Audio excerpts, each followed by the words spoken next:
Hello बच्चों, चलिए प्रश्न पढ़ते हैं। यदि किसी तत्व के कोर एज की लंबाई 290 पिकोमीटर तथा घनत्व 7.80 ग्राम सेंटीमीटर माइनस क्यूब है तो घनी जालक की प्रकृति का निर्धारण कीजिए। यहाँ पर आणविक द्रव्यमान, किसी तत्व का आणविक द्रव्यमान 56 ग्राम मोल की घात -1 दिया हुआ है। अब हम यहाँ पर प्रश्न की मुख्य अवधारणा की बात कर लेते हैं।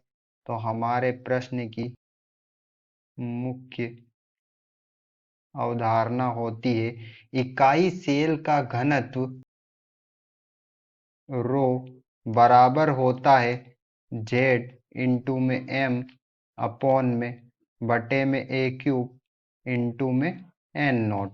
अब हम यहाँ पर सूत्र में समझ लेते हैं हमें क्या क्या दिया हुआ है। यहाँ पर हमारा जो रो घनत्व होता है वो हमें प्रश्न में दिया हुआ है 7.80 ग्राम सेंटीमीटर माइनस क्यूब।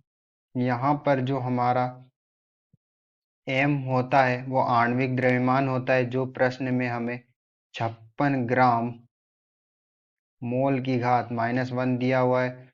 और यहाँ पर जो हमारा ए होता है वो कोर की लंबाई होती है जिसकी इकाई सेंटीमीटर में होती है, जो हमें प्रश्न में 290 पिकोमीटर दी हुई है। जब हम इसे सेंटीमीटर में परिवर्तित करते हैं तो हमें इसका मान 290 इंटू 10 की घात -10 सेंटीमीटर प्राप्त होता है। और हमें यहाँ पर एन नोट एवोगेड्रो की संख्या हो एन नोट जो होता है एवोगेड्रो की संख्या होती है जिसका मान 6.023 इंटू 10 की घात 23 मोल की घात -1 होता है।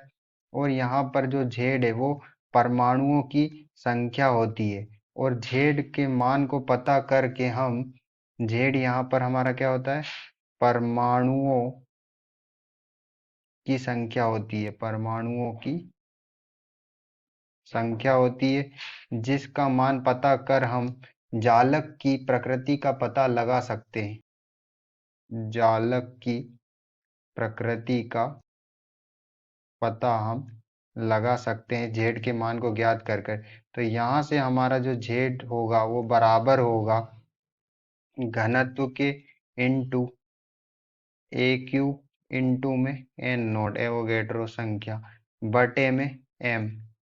तो यहाँ से हमारा जेड बराबर होगा, घनत्व का मान हमें यहाँ पर दिया हुआ है 7.80 इंटू में ए का मान, कोर की जो लंबाई है वो होता है 290 इंटू 10 की घात -10 का क्यूब।